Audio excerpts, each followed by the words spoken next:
to all, and thank you so much for being here, for accepting our invitation for G100 Global Networking.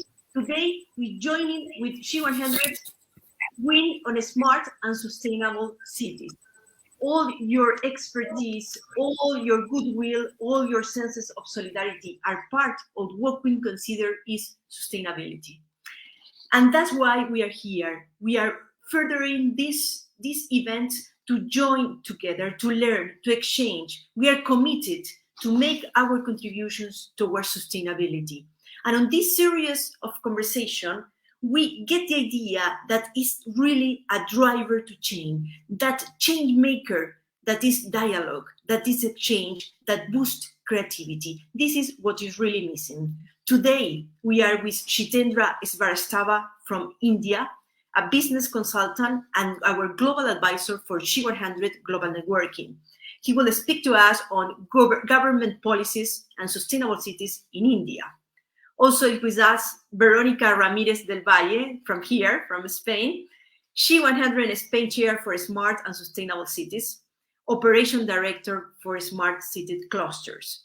She will present the future of smart cities lies in collaboration. Yes, in collaboration. That's why we are joining with Global Networking.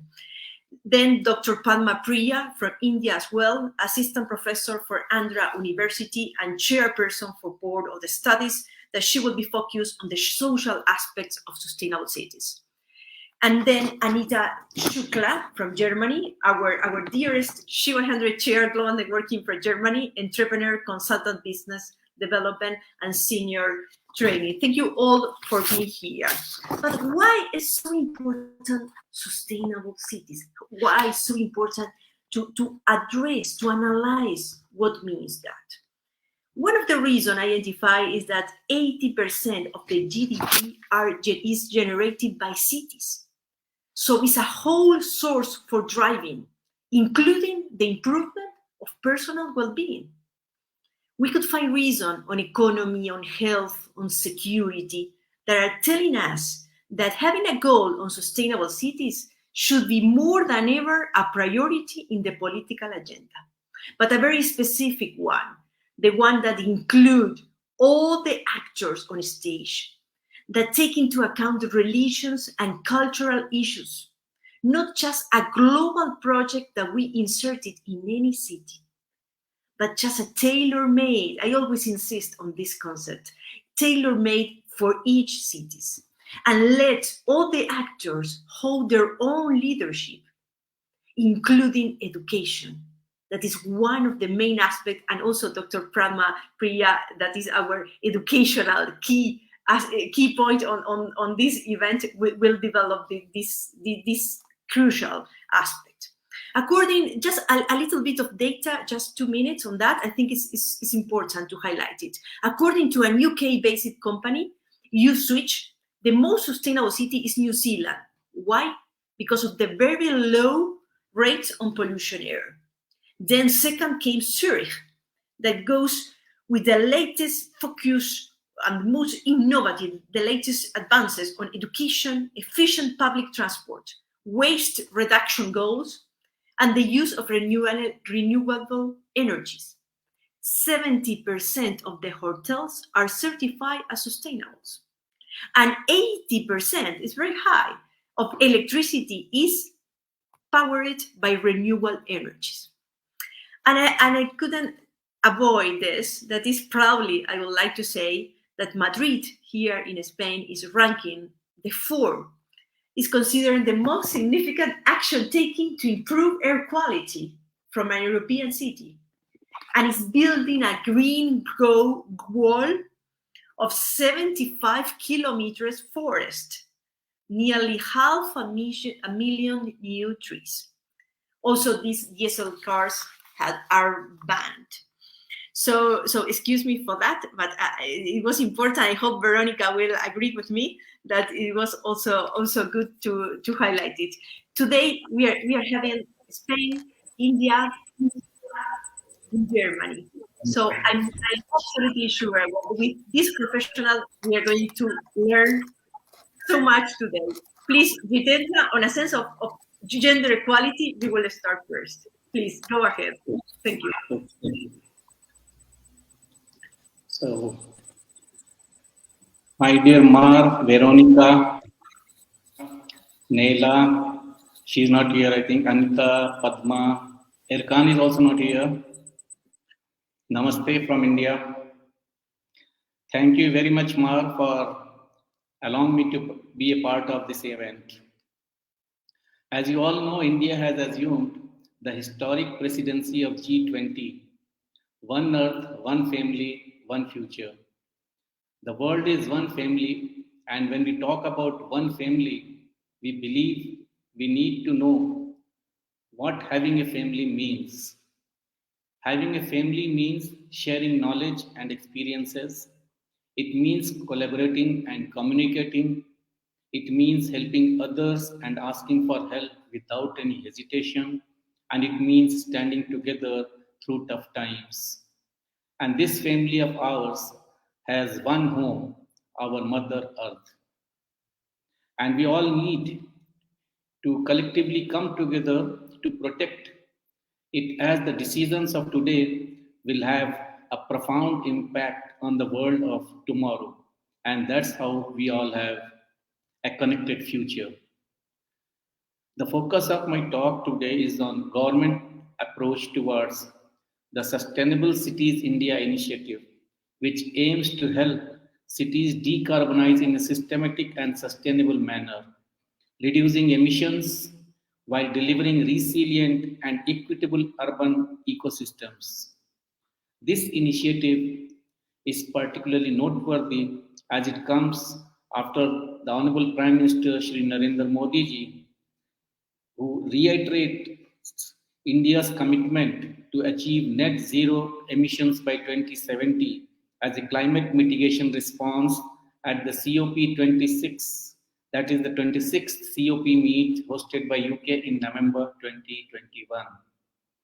COP stands for Conference of the Parties, and the summit was attended by countries that signed the United Nations Framework Convention on Climate Change, UNFCCC, a treaty that came into force in 1994. The World Economic Forum and the National Institute of Urban Affairs India signed a MOU on 24th February 2022 to collaborate on a jointly designed Sustainable Cities India program, which aims to create an enabling environment for cities to generate decarbonization solutions across the energy, transport, and the built environment sectors. The Sustainable Cities India program intends to enable cities to decarbonize in a systematic and sustainable way that will reduce emissions and deliver resilient and equitable urban ecosystems. The forum, the World Economic Forum and National Institute of Urban Affairs India will adapt the WEF's city sprint process and toolbox of solutions for decarbonization in the context of 5 to 7 Indian cities across 2 years. The city sprint process is a series of multi-sectoral, multi-stakeholder workshops involving business, government, and civil society leaders to enable decarbonization, especially through clean electrification and circularity. The outcome of the workshop series will be a short list of relevant policies and business models which not only reduce emissions but also maximize system value, which such as improved air quality or job creation. City sprints will help to jumpstart and or accelerate net zero planning and action. The city sprint process uses the toolbox of solutions, a digital platform containing over 200 examples of clean electrification, efficiency, and smart infrastructure best practices and case studies across buildings, energy systems, and mobility from over 110 cities around the world. The city sprint process will enable cities to run pilot solutions, and based on findings, India will be able to contribute 10 to 40 best practice case studies which will be integrated into the toolbox of solutions and showcased across the world. India is committed to become net zero by 2070, aligning with its vision for a future-ready India set by the Honorable Prime Minister during the COP26 summit in Glasgow. In realizing this vision to accelerate the clean energy transition, conversation, and more importantly, action among all sectors of the quadruple helix is critical. The partnership between NIUA and WEF is an important step towards the direction. The collaboration will help cities in India and cities globally to learn from one another and drive action towards sustainable development and climate resilience. India is rapidly urbanizing. Its scale and pace is unprecedented. It is imperative for institutions to prioritize and embed climate resilience in the urban development process. In this regard, cross-sector and inter-organizational partnerships are crucial to foster an exchange of knowledge and identify best practices which can be applied effectively in the Indian context. There is great value in NIUA's collaboration with WEF as it will not only build the capacities of urban practitioners in India through the city sprint workshops, but also provide them access to a global toolbox of solutions and connect with other potential partners in our vision to make Indian cities future ready. According to Kristen Panerelli, head of Energy Materials Infrastructure Program, Net Zero Carbon Cities, World Economic Forum, new models of public and private collaboration are needed to make progress towards net zero goals. The city sprint workshops are designed to enable government and business leaders to work together to identify and implement solutions across energy, mobility, and the built environment. We don't need to wait for the next breakthrough idea. The technologies and business models already exist. Through this collaboration, the toolbox of solutions will continue to evolve and expand to provide ideas to urban centers in India and around the world. As per the World Economic Forum's Global Risks Report 2022, densely populated countries that are highly dependent on agriculture, such as India, are especially vulnerable to climate insecurity. Decarbonization in cities is a real opportunity to keep global warming well below 2 degrees centigrade, and cities in India can make an enormous contribution in reaching this goal. And now, a few examples will throw light on India's commitment to decarbonization. Air India has announced the launch of taxi boat operations at Delhi and Bengaluru airport for its Airbus A320 fleet. This innovative technology allows the taxi boats to tow the aircraft from the parking bay to the runway without using the aircraft engine, resulting in reduced fuel consumption and carbon emissions. As a part of Air India's remarkable commitment to sustainability, this early global adoption of taxi boats is estimated to save close to 15,000 tons of fuels over 3 years. By implementing this technology, Air India is taking a significant step towards a greener future for aviation as it strives to prioritize sustainability without sacrificing efficiency. The Cochin International Airport in India is the world's first airport to completely operate on solar power and the first power neutral airport. It creates as much energy as it consumes. Due to these, 300,000 tons of carbon emissions will be cut over the next 25 years, which is equivalent to planting 3 million trees. The Indira Gandhi International Airport in Delhi was the second airport in the country to run entirely on hydro and solar power and is committed to becoming a net zero carbon emission airport by 2030. With Mumbai Chhatrapati Shivaji Maharaj International Airport attaining full utilization of renewable sources of energy, India has added another green airport to its list. Engineers India Limited, a central public sector undertaking under the administrative control of Ministry of Petroleum and Natural Gas, Government of India, declared 2035 as the year to achieve net zero to contribute towards Prime Minister Narendra Modi's vision of making India net zero by 2070. Before I forget, let me add the World Economic Forum's net zero carbon cities mission is to create an enabling environment for clean electrification and circularity, resulting in urban decarbonization and resilience. The program aims to do this by fostering public-private collaboration to bridge the gap across the energy, built environment, and transport. I will sign off with a small poem by Guy Dauncey. Enough for all forever, four words that heal our earth, the simple truth of future life, the hope that leads to birth. Enough for all together, the humans, sharks, and trees, that all of us can live as one and sleep at night in peace. Thank you all once again. Thank you. Wow. It's amazing as always, Jitendra. You always surprise us with all your analysis, your research, and your experience. And there's no coincidence that at the end of your speech you say peace. You end with the word peace.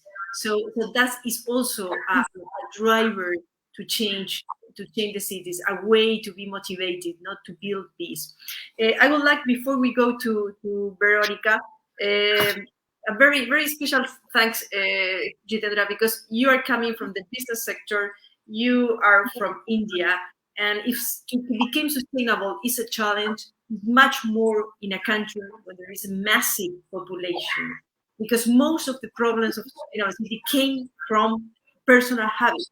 Change personal habits, educating the people different. That is one of the big challenge, and even that you mark 2070 as a way to become sustainable, really sustainable. So my congratulations for your speech, and my congratulations to all the efforts done by India country. Thank you, Jitendra. Veronica, we're going to address the future of smart cities lies in collaboration. Yes, you were very so generous to come here, that we are G100 Global Networking, and being the real experts, because that is your expertise, smart and sustainable. Veronica, thank you so much for accepting our invitation. Please go. Thank you, Mar, for inviting me to take part of this event. After listening to Jitendra, I think that he is really expert on the sustainable cities matter.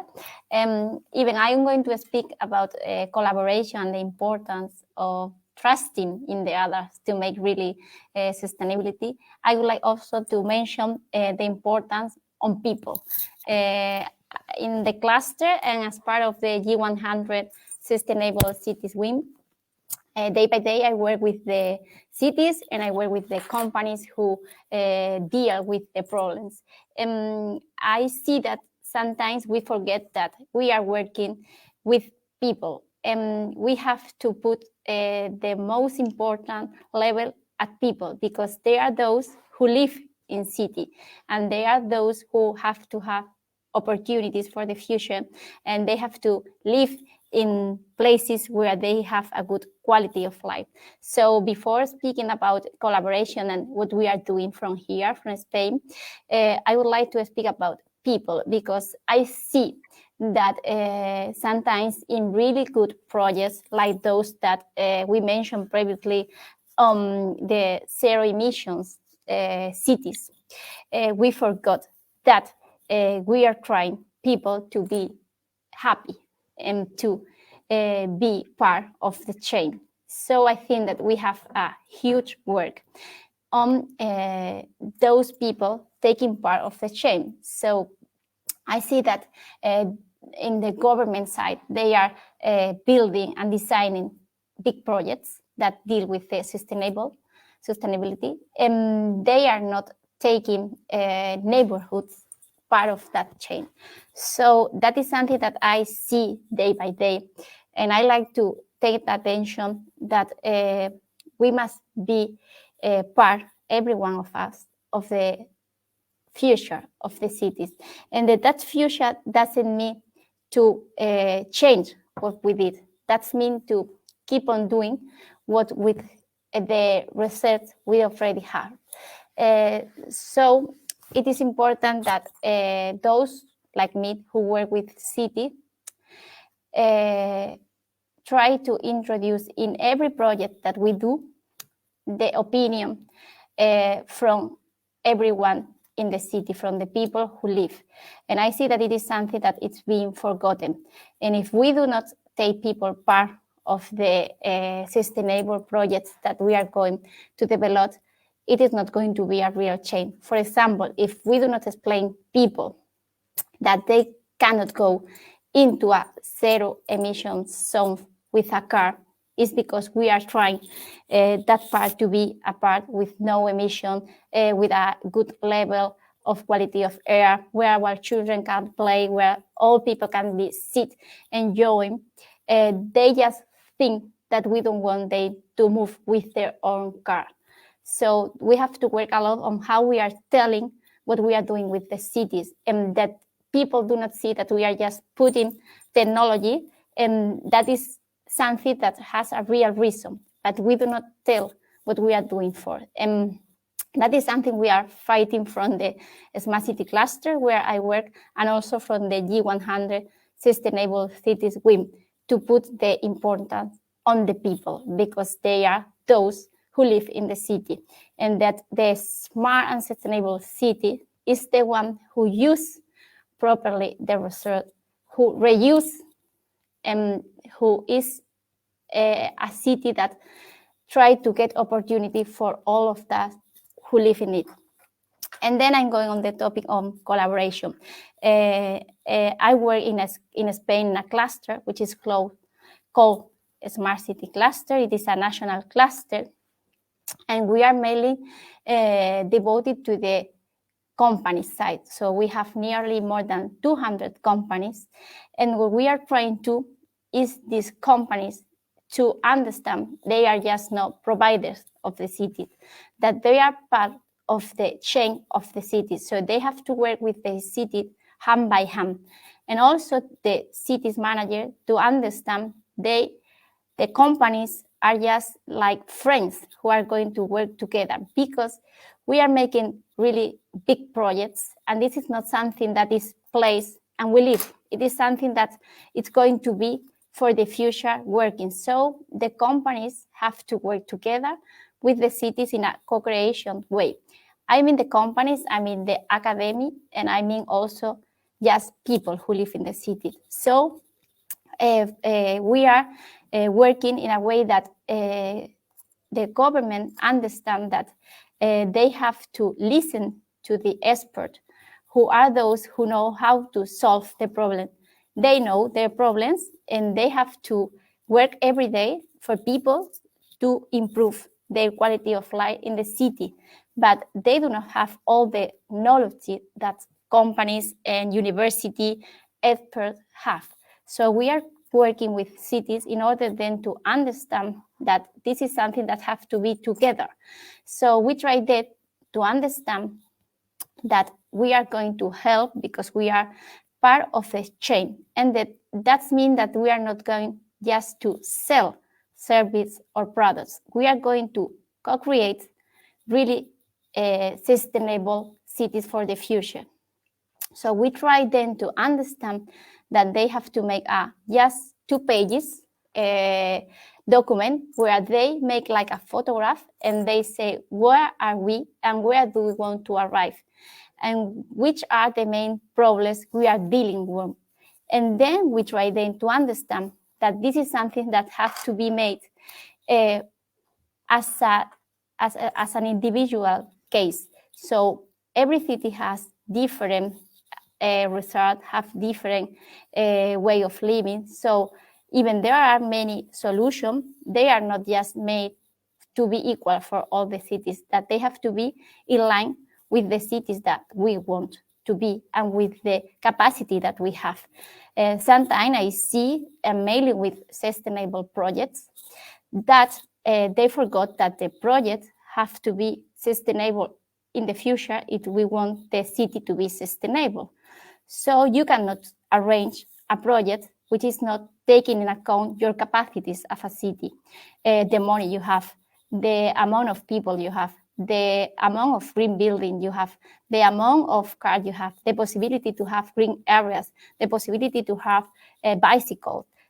So if you just make a project wishing, for example, to get public funds, but you forget if you have the capacity to keep that project in the future, you are not making sustainable cities. You are just wasting money with no sense. So that is part of our day-by-day business.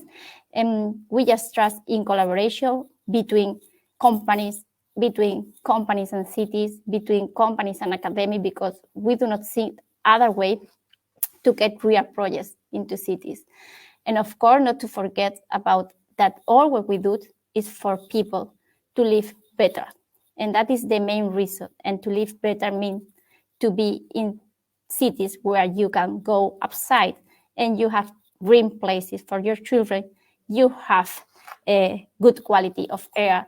You have possibility to walk to everywhere, or even to use public transport, but not to be just depending on an own car. So that is our day-by-day routine, and that is part what we are working on the G100 Sustainable Cities Wing. Thank you so much, Veronica. That was amazing. I knew that it would be like do you see? She goes directly to one of the main points, that is human capital. We get used to big projects, but came from the government, and we wait for that. We wait for the public sector to initiate the process, to be creative by their own, and we're missing what is most important, what is the people. That's why this is our contribution. This is from Global Networking. This is what we wanted to do. This is wanted to do is to exchange from different sectors, including academia, and we have there Dr. Padma Priya, that she will develop what is social aspects. I think Veronica have done a wonderful, open the path to start talking about what means the role of the people, and that all of social aspect for the family, including the family. So a change of mindset, to listen to the people. We need to change our mindset first and above all. Dr. Padma, thank you so much, Veronica. It was excellent, absolutely excellent. Dr. Padma Priya, please, the floor is all yours.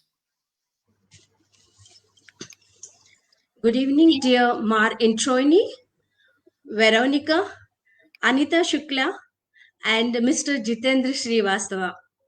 Thank you very much. Thank you, Mar, for inviting me to this prestigious global talk. And thank you, Jitendra and Veronica, for laying the path to my speech, a small talk. I would like to start with a small quotation from Geographical Society of India. Sustainability is a way of life. It's about taking what we need to live now without jeopardizing the potential for people in the future to meet their needs. My talk will focus mainly on the social aspects of sustainable cities, green initiatives, and green practices. Sustainability is to meet the current needs as well as conservation, multiplied with the efficient use of existing natural resources for future generations. Barry Commoner says that the proper use of science is not to conquer the nature, but to live with it. It is the essence of how to utilize technology in day-to-day life. Economical, ecological, and social factors are the three fundamental aspects of sustainability. There is an ecological imbalance as the raw materials are fast depleting. Because of that, we have been witnessing the worst effects of climate change and greenhouse gases and the effect of greenhouse gases. As citizens, we have the right to live in a healthy environment, and at the same time, we have to shoulder the responsibility of protecting the environment and natural resources, also we have to pass on the ethnicity to the future generations. It's not like that we thrust everything on the governments and administration. It's the mindset of the people that must be changed to travel on the roadmap of sustainability. This is a big challenge in front of the societies and administration. The philosophy must be recycle and reuse, not like, use and throw. Okay, it must be recycle and reuse, but not the use and throw.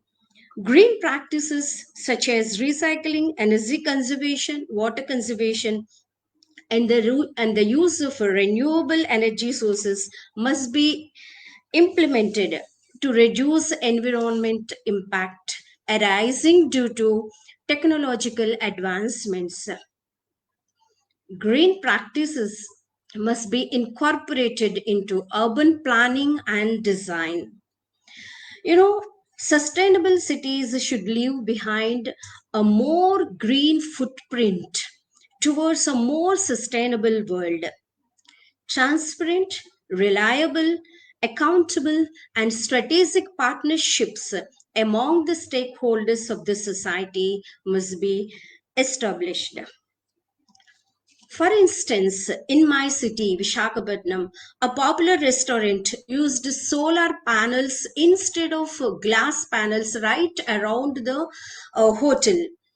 The entire hotel's electricity needs are met, and the excess produced energy is sent to the government power grid. Sustainability is giving a new name and new use to waste. Recently, our Prime Minister, Mr. Narendra Modi, wore a jacket to the parliament made of recycled material from plastic PET bottles. And a lot of people are placing orders for that fabric. It helps India's phenomenal saga of green growth and will boost the circular economy. Dear Mar, here I would like to quote your article. Friends, Mar, in one of her articles, used a thought provoking phrase, green education and green minds. She is very apt because education brings positive changes in the children right from the childhood, and educating adult minds bring revolutionary changes. In the present scenario, we need both to mitigate the urban chaos and to bring green into urban spaces. You're perfectly right, Mar. First of all, we need to recycle our mindsets. That's more important to bring any change in the society. Here, there is a small poem from a small green mind. It is written by a 12-year-old boy. Let us go through that. Oh, wonderful nature, I wonder how you are so beautiful, with green trees and buzzing bees. The grass is so green and everything is so clean. The wandering butterflies make my thoughts fly. The waterfalls are so cool, just like a swimming pool. I love nature that is so tall in stature. See, this is a wonderful poem by a 12-year-old boy. Here, let us see, focus on some of the phrases. Everything is so clean.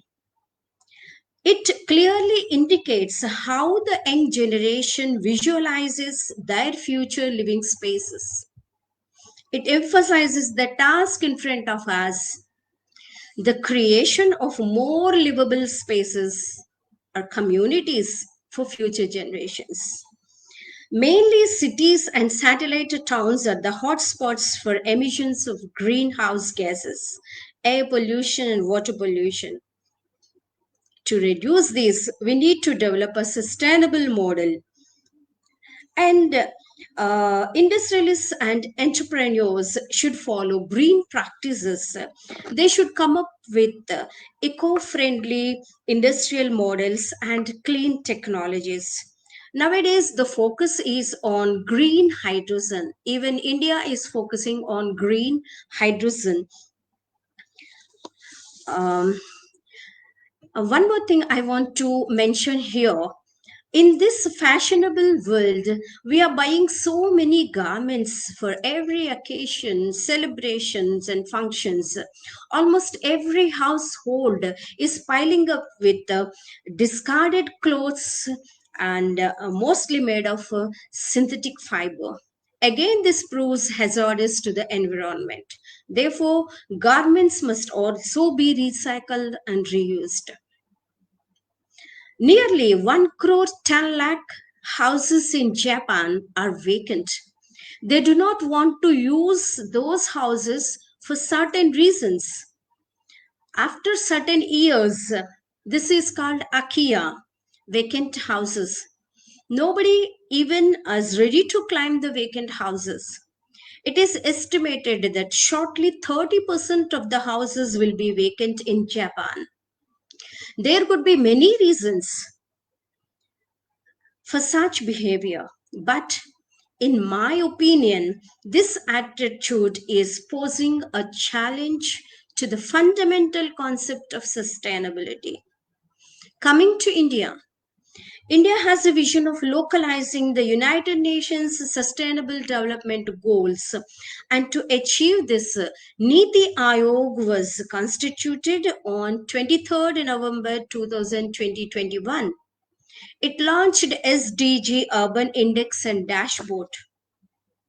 The SDG Urban Index and Dashboard ranked 56 urban areas basing on 77 SDG indicators across 46 targets of the SDG framework. The data on these indicators have been sourced from various official data.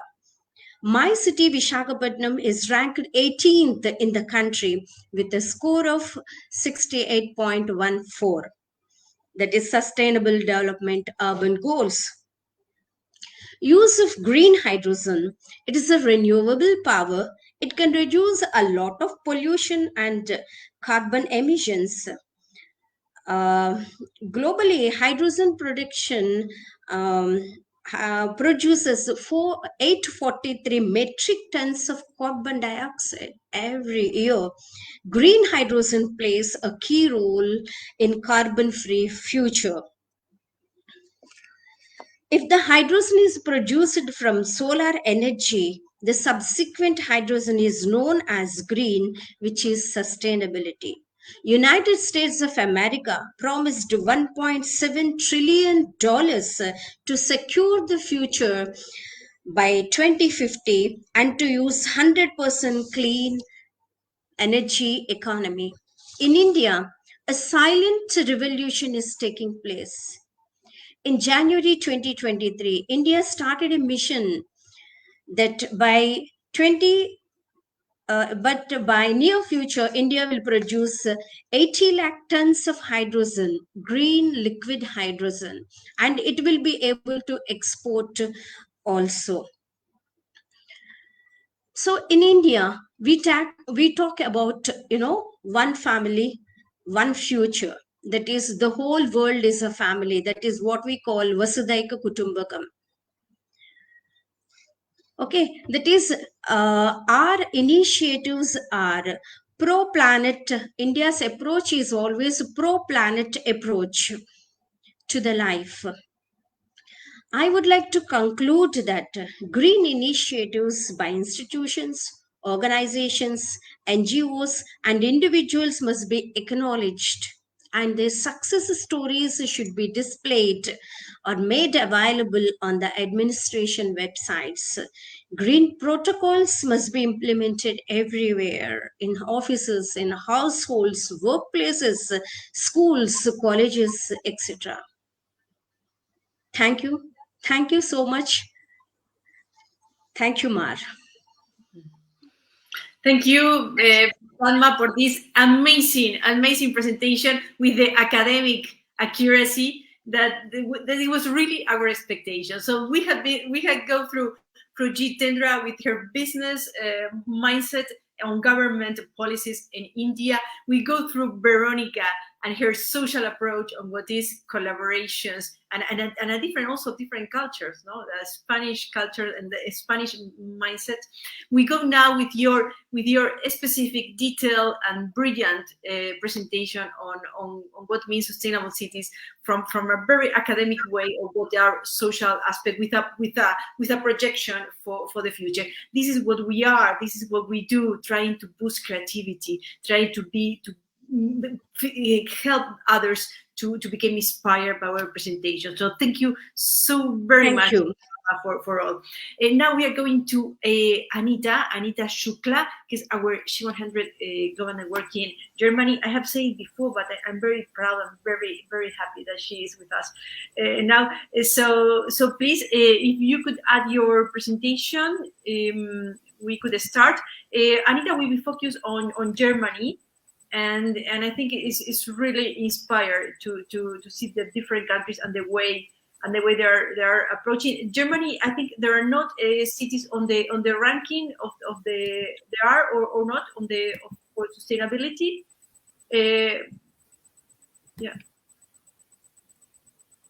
but I'm sure their policies and the way Germany is approaching is really something to learn from it. Anita, the floor is yours. Thank you.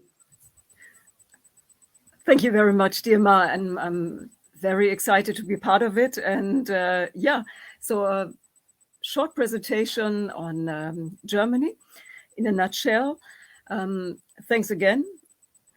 My presentation will be about sustainable and smart cities in Germany.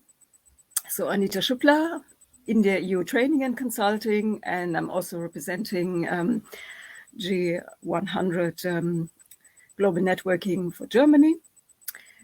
So I will talk shortly as an overview on sustainable and smart cities and the role of AI and tech a bit. And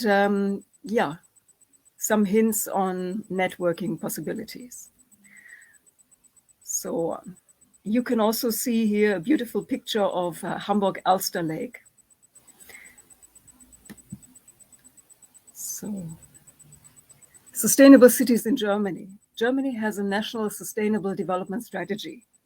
The new updated 2016 National Sustainable Development Strategy is aligned with the UN's 17 Sustainable Development Goals, and it's focusing more on global responsibility.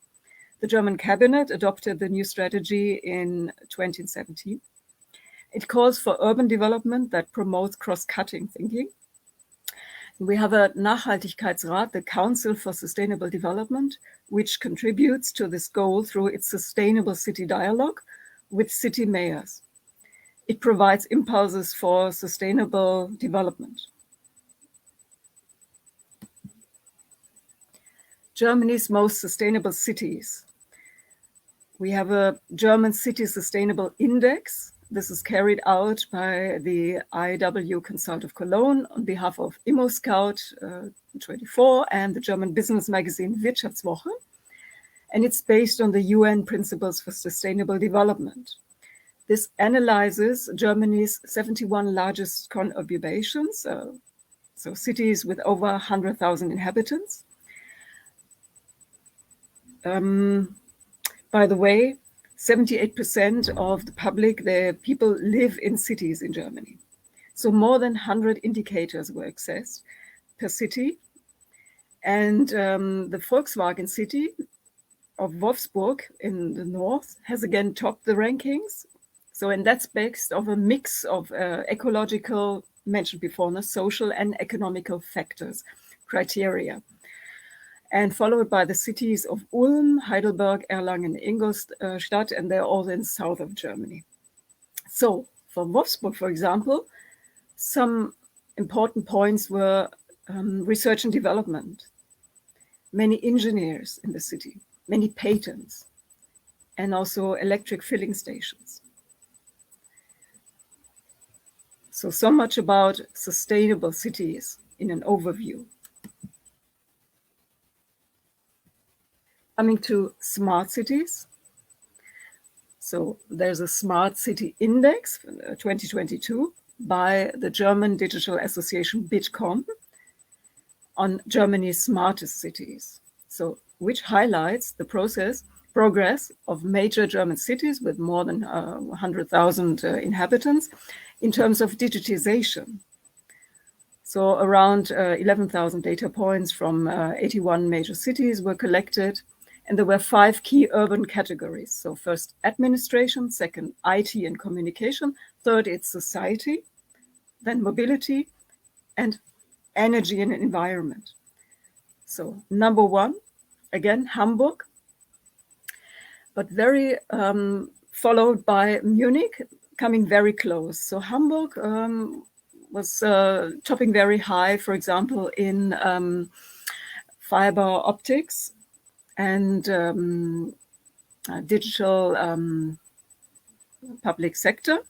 So mobility, society, and IT and communication. Munich, for example, in IT and communication.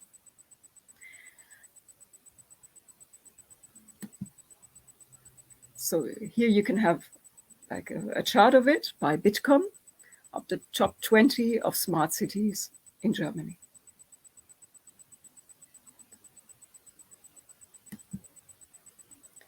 A little bit on tech and AI in detail on smart cities. The Research Center for Artificial Intelligence in Germany has a Smart City Living Lab, which is an interdisciplinary research project. And this is developing and testing innovative information and communication technology for the future cities. And as many interest groups as possible should be included in this, but especially the public, the people as users and inspiration in the context of events and the urban daily routines and forward-looking urban development, they're in focus. So people in focus. There are many projects already, like current projects now are 3. First, Aging Smart. The second, Berlin, the Urban Tech Republic in cooperation with Tegel, Projekt GmbH, and Model Project Smart Cities Corporation with the city of Kaiserslautern. And there's a lot of research, publications, and the team can also be contacted. So it's really fascinating what's being done.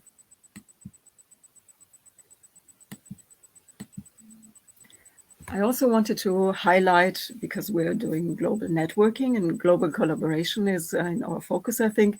So events in 2023 in Germany. Also, I wanted to say that we had Indian speakers here, and thinking of international collaboration, there were very interesting events, like highlighting 2 past events in this year, like the Future ICT Forum for Sustainable Cities, which took place in Bangalore in March this year. And in the Indo-German, with the German presence also very much, and also in the Indo-German context, another one was the Indo-German Forum for Sustainable Urban Mobility, also in March this year. And coming up this year, it would be also the Model Projects Smart Cities Congress in Hamburg in May, for the cities and towns taking part, and regional conferences. Then for the public, the Smart Country Convention on public in Berlin in November, and the German Sustainability Award in Düsseldorf, as some of events to be aware of.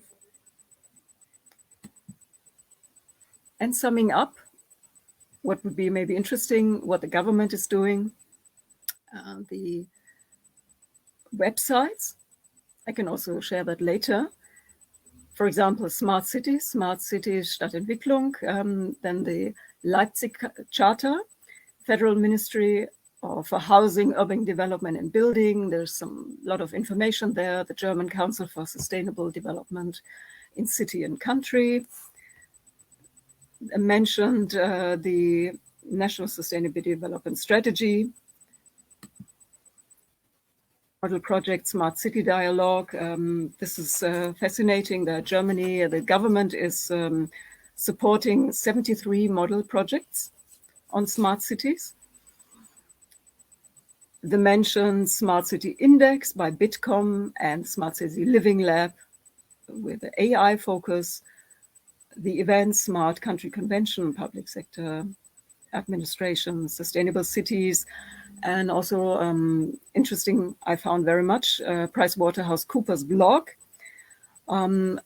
explaining what is happening in Germany regarding renewable energy and some projects where changes taking place, for example, in Hamburg on heating, Frankfurt on hydrogen, and I think in Freiburg on solar. And the mentioned sustainable cities list with Wolfsburg being on top. So I'm very happy to connect after the event if there are questions, or also in the chat. And yeah, so thank you very much for your attention, and happy to answer questions. Thank you very much.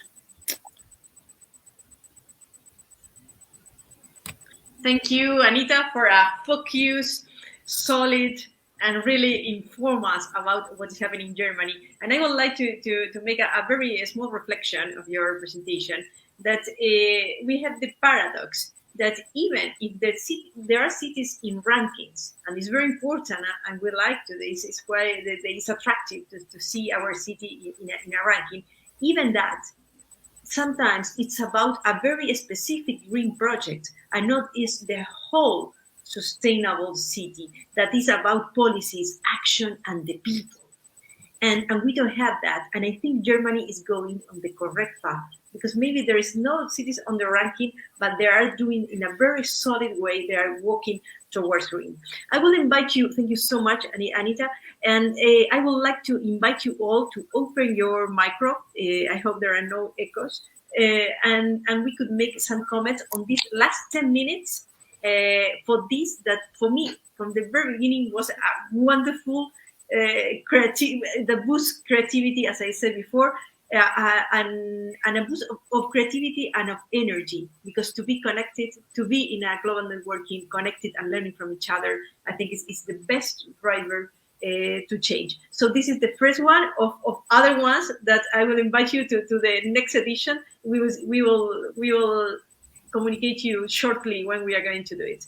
So please open your micro and your comments, please. Who will start? Jitendra? Yeah? This sustainability will, this actually comes down to the circular economy, the 5 R's of the circular economy, that has to be kept in mind. Like rethink, refuse, reduce, reuse, and recycle. These things have to be continuously, this has to be kept in mind while undertaking any project.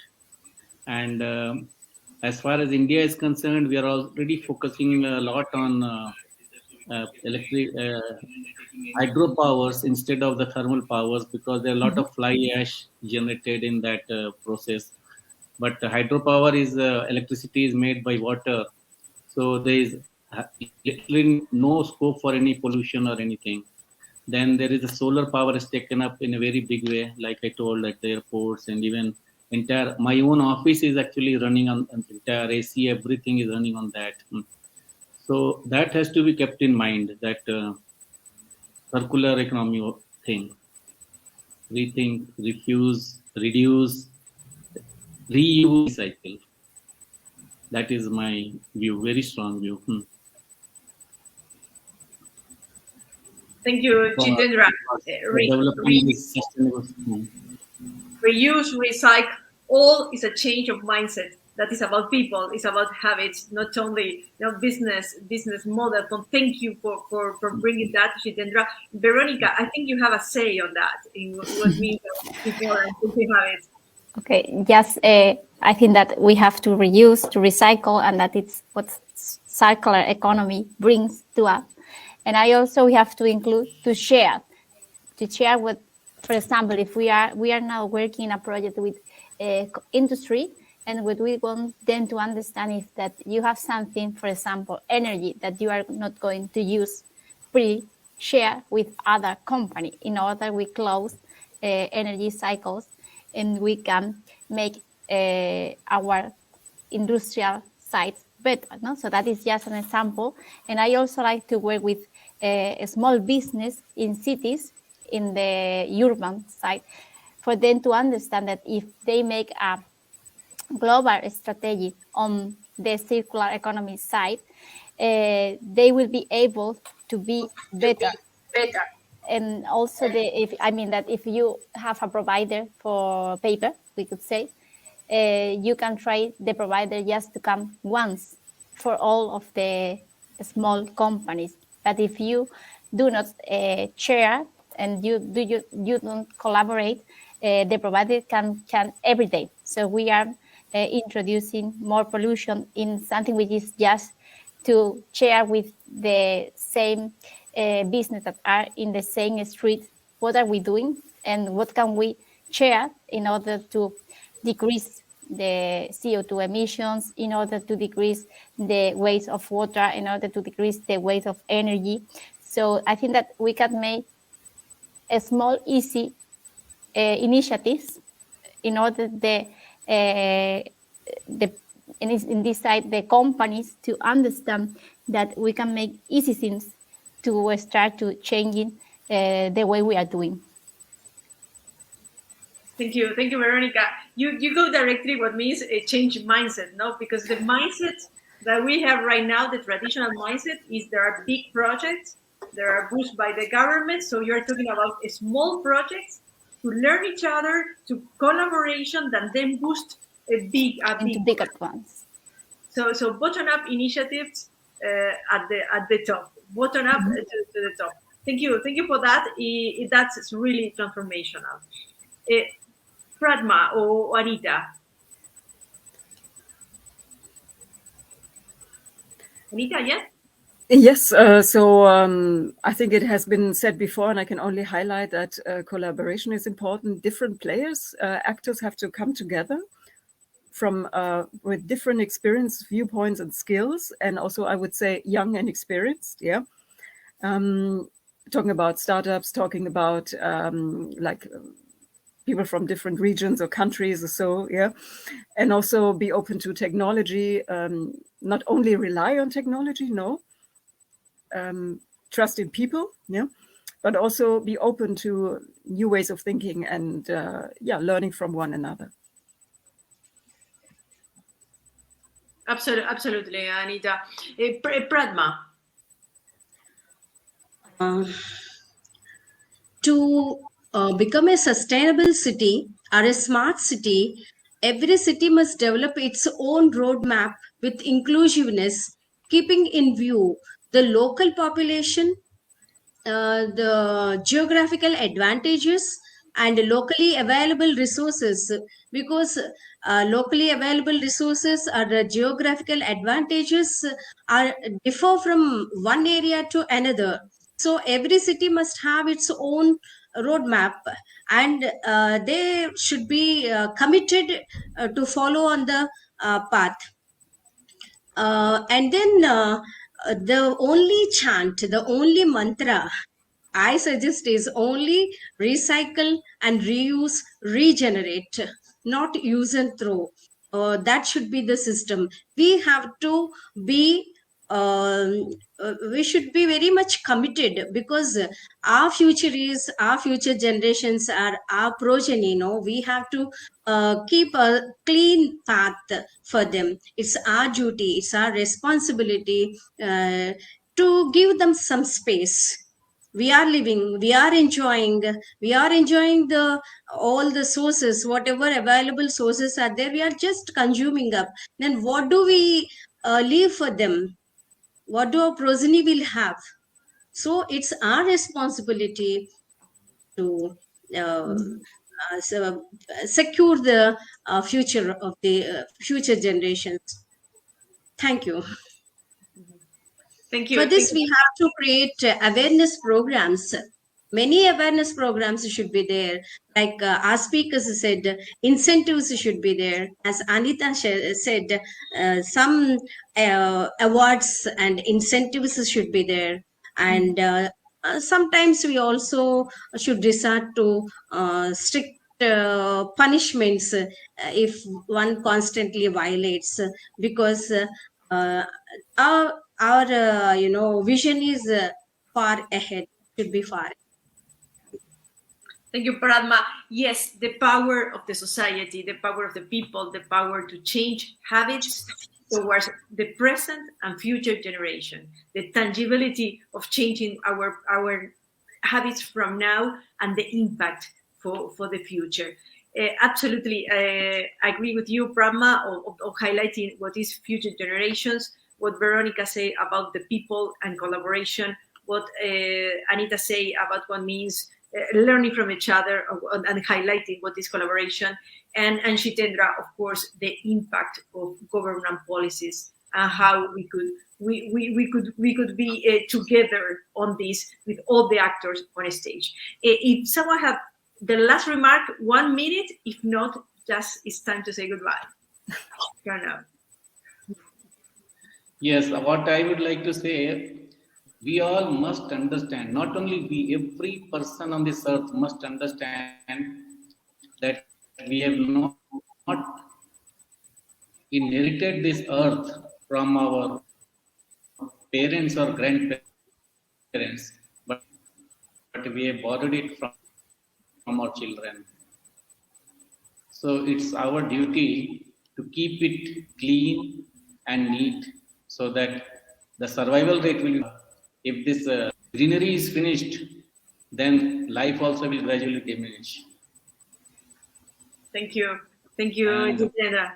Water, one of the most important resources, will also, that's all. Thank you, Jitendra. Veronica? I don't know really what to say. I think that we have to start doing small scalable initiatives, and then we go to the big projects to involve people in those small initiatives in order then to be part of the bigger projects. If we make big projects, they are not going to be sustainable, so we are not going to be working on achieving sustainable cities. Thank you so much, Veronica. I think with this event, even short, we have lived a message. Yes. Working sustainable cities, bringing green to this urban chaos, bringing peace.